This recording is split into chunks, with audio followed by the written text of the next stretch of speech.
Hi hello అందరికీ నమస్తే welcome back to our channel. నేను బాగున్నాను, మీ అందరూ బాగుండాలని ఆ దేవుని నేనైతే కోరుకుంటున్నాను. మీరు చూస్తున్నది మన తోటలో ఉన్నటువంటి అపరాజిత పుష్పాలు. ఈ పువ్వులు మనం చివరిసారిగా మన తోటలో హార్వెస్ట్ చేస్తున్నామని అనుకోవాలి. ఎందుకంటే ఈ పువ్వులు హార్వెస్ట్ చేసిన తర్వాత ఈ మొక్కలు అయితే తీసేద్దాం అనుకుంటున్నా. ఈ అపరాజిత పుష్పాల తీగలు మన కనకాంబరాల మొక్కల మీద పడిపోయి వాటిని ఎదగకుండా చేసేస్తున్నాయి.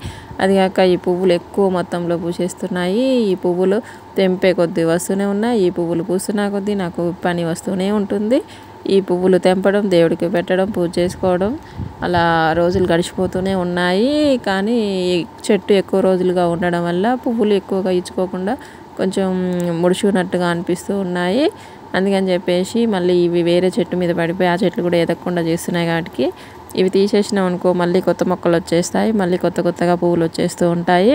ఇది బాగా పెరిగిపోయి చిదారంగా మారిపోయిందనమాట. అందుకని చెప్పేసి ఇంకా ఈ పువ్వులన్నీ తెంపేసిన తర్వాత ఆ మొక్కలు అయితే తీసేద్దామని అనుకొని ఇలా చేస్తున్నాను ఫ్రెండ్స్.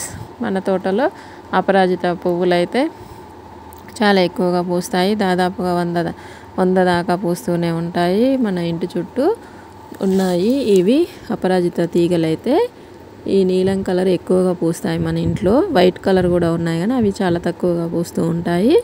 ఇవన్నీ మీకు చూపించినాయి కదా, మీకు తెలిసిన మొక్కలే కదా ఈ మొక్కలన్నీ. అయితే ఇవి కనకాంబరాల మొక్కల దగ్గర ఉన్న మొక్కలు ఇవి. ఇవన్నీ కనకాంబరాల మీద పడిపోయి ఆ మొక్కలకి ఎదగకుండా ఇబ్బంది అయిపోతుంది అన్నమాట. పువ్వులు తెంపాలంటే కూడా కష్టం అనిపిస్తుంది.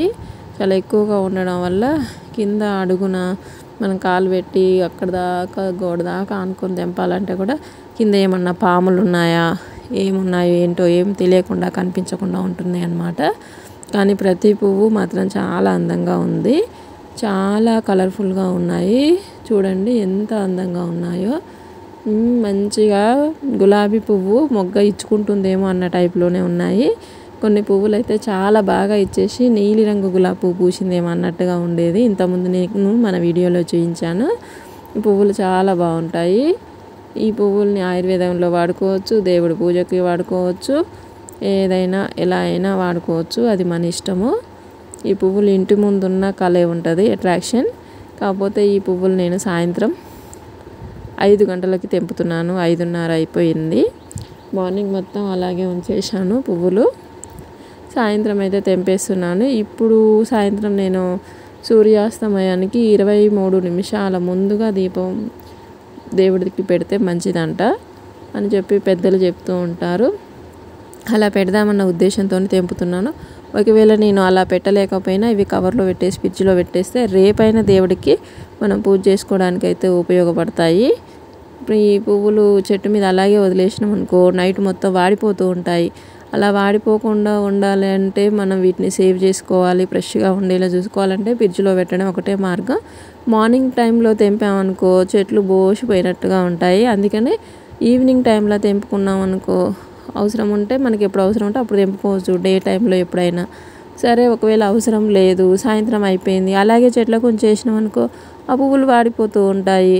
1 రోజు 2 రోజులు వాడిపోతే వాటికి కాయలు వచ్చేస్తాయి, మళ్ళీ గింజలు వస్తాయి, వాటికి పునరుత్పత్తి ఉంటుంది. వాటి విత్తనాల వల్ల మళ్ళీ వేరే మొక్కలు ఎక్కువగా వృద్ధి చెందుతూ ఉంటాయి. కానీ ప్రతిరోజు పూసిన పువ్వులు, ఈ 100ల సంఖ్యలో ఉన్న పువ్వుల్ని మనం అలాగే వదిలేస్తే చాలా ఎక్కువ గింజలు వచ్చేస్తాయి, చాలా ఎక్కువ కాయలు వచ్చేస్తాయి. అప్పుడు చెట్టు మీద పువ్వుల కంటే కాయలే ఎక్కువగా ఓపిస్తూ ఉంటాయి.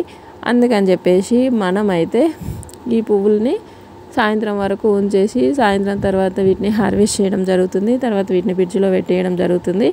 మనము దీపం ముట్టించుకుంటే దేవుడికి చేసుకోవడానికి పనికొస్తాయి మనకి, లేకపోతే నెక్స్ట్ డే చేసుకోవడానికి అయితే పనికొస్తాయి.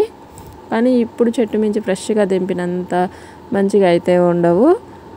ఇక్కడ చాలా ఏమంటారు తీటకొయ్యల ఆకులాగా ఉన్నాయి. అవి కాళ్ళకి ముళ్ళులుగా కుచ్చుకుంటూ ఉంటాయి.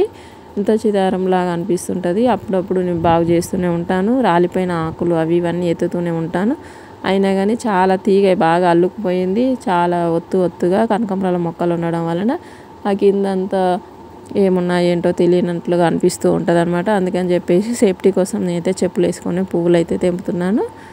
ఈ పువ్వులు మనం వాడుకునేటప్పుడు మనం పసుపు నీళ్ళు చల్లేసి ఇలా అన్ని నదులని ఆహ్వానించేసుకొని మనం ఆ పూల మీద చల్లేసుకొని పూలు ఫ్రెష్గా అయిపోయినాయి అని ఫీలింగ్తో మనం దేవుడికి పెట్టేసుకుంటే మంచిదన్నమాట. నేనైతే ఎప్పుడు అలాగే చేస్తూ ఉంటాను.